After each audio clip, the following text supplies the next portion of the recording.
அண்மை செய்தி. பெரியகுளம் பகுதியில் பெய்த கனமழையால் 500க்கும் மேற்பட்ட ஏக்கரில் பயிரிடப்பட்டு அறுவடைக்கு தயார் நிலையில் இருந்த 2ஆம் போக நெல் சாய்ந்து சேதமடைந்திருக்கிறது. இதனால் உரிய நிவாரணம் வழங்க வேண்டும் என அரசுக்கு விவசாயிகள் கோரிக்கையானது முன்வைத்திருக்கின்றன.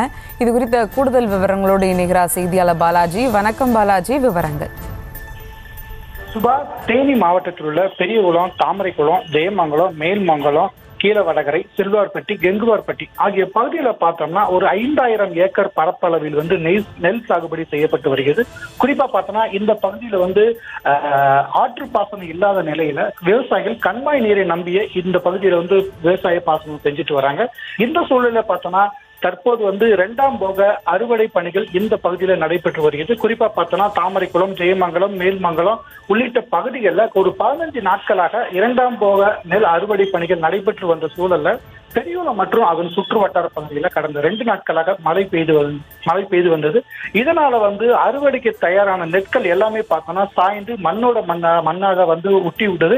இதனால அந்த நெற்கதிர்களை விவசாயிகள் அறுவடை செய்ய முடியாத சூழலாம் இருந்துகிட்டு இருக்கு.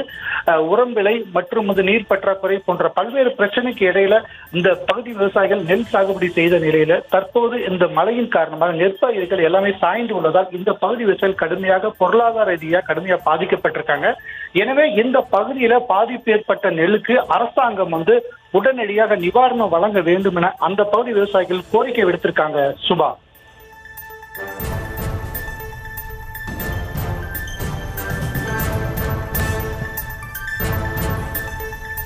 விவரங்களுக்கு நன்றி பாலாஜி.